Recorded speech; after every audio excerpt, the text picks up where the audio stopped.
San Antonio Spurs enjoyed their time in Phoenix so much they decided to stay, and these two teams played another game, and we got Devin Booker back. Spurs Suns, second time in a week.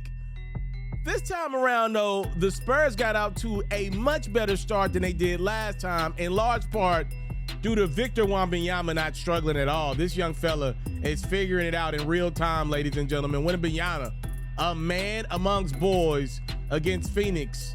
You see KD's going to get the block there, but you got to grab the ball. Wembanyama ends up with it, and he scores. San Antonio's already up 17 points, second quarter. If you throw that thing up high enough, I mean, he's 7'4".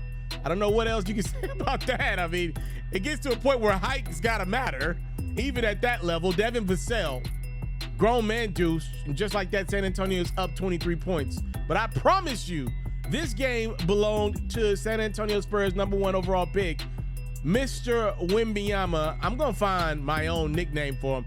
I like Wembanyama. Game so good make you want to smack your mama, but it's too long. Victor's a very long guy. Wembanyama still balling out. And this three puts the Spurs up by 19. And this three puts the Spurs up by 20.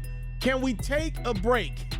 Third quarter. It's more Wemby going and getting it. Again, he's taller than everybody else on the court.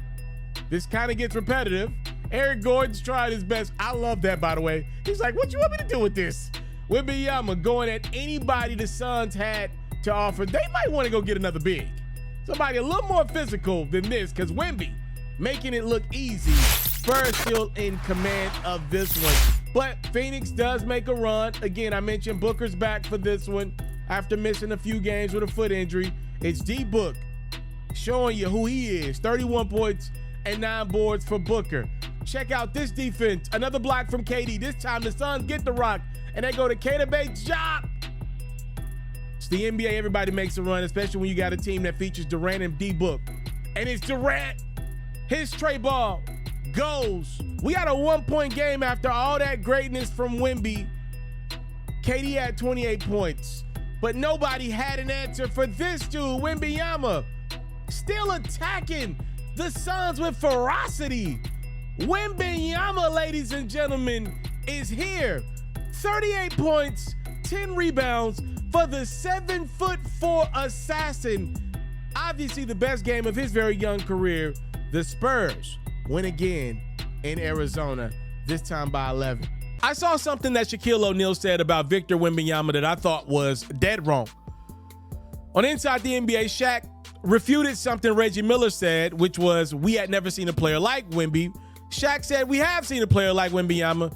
His name is Bol Bol. I think that's one of the worst takes I have ever heard from Shaquille O'Neal. Let's make something clear. We all love Inside the NBA. To me, it's the greatest basketball show ever. At 2 in the morning, I'm always laughing at Charles Barkley and Shaquille O'Neal. They are legends of the sport, but I always tell y'all, there is a difference between knowing the game of basketball and covering the NBA.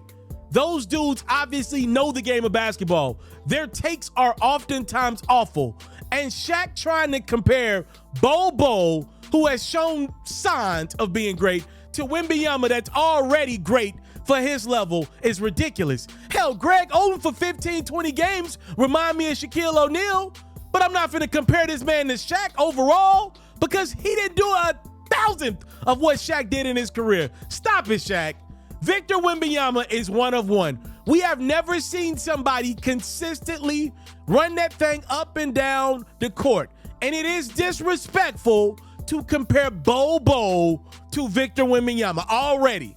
If he is the player that Shaq is saying he is and that he looks like Victor Wembanyama, why the hell Orlando ain't throw the Brinks truck at Bol Bol? Why they didn't make him the face of the franchise? If Orlando really thought they had one of them, you don't think they would have given Bol Bol the keys to the franchise? They don't do nothing every year but get about the 6th pick in the draft and started over year after year. They finally hit one with Banchero, but before Paolo, the Magic get about the 6th pick every year to draft and feels like they missed on everybody they draft. You don't think they would have given the keys to the city of Orlando to Bol Bol if he was that dude consistently? Clearly they're seeing something, whether it be health, whether it be talent out there, that shows them he can't be what Victor has been through his very young NBA career. Stop it, Shaq.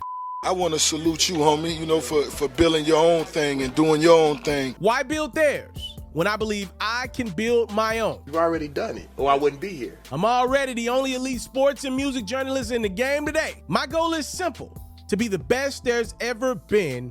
So, please don't go. Make sure you subscribe and follow the journey. It truly means everything to me. I tell stories, I talk music, I cover sports, I am culture, I am Ferro.